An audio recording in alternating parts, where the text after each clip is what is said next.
Hey guys, Garrett here, and today we're going to talk about 5 quick tips to up your photo game.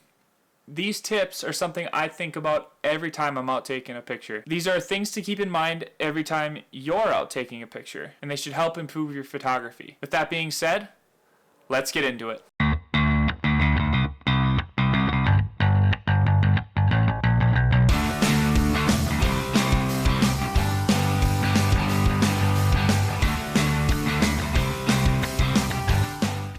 First off, your equipment.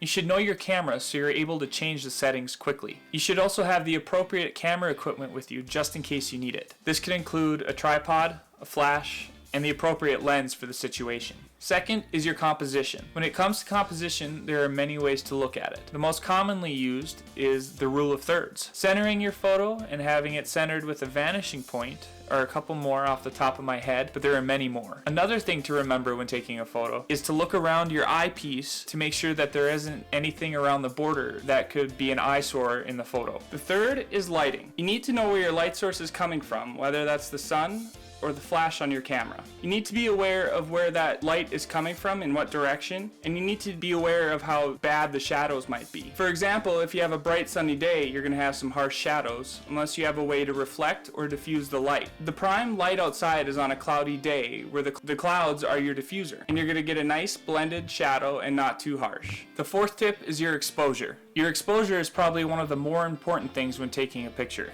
My last video goes over how to use manual mode. I'll put it right there for you. When you use manual mode, you have control of your settings, which controls your exposure and how you want it, whether you have a lot of light or low light. And the fifth and final tip is taking your best photo. To sum it all up and bring the previous 4 tips all together with this one is to take the best photo you can. You need to take the best photo you can in that moment, so you don't have to heavily rely on editing after taking it. These are just some quick tips I think about every time I'm taking a photo. And eventually, they'll become second nature to you so that you won't have to think about them anymore. Make sure to like and subscribe. If you'd like me to go more in depth with any of the points I've covered, make sure to comment below what you want me to talk about. See you next time.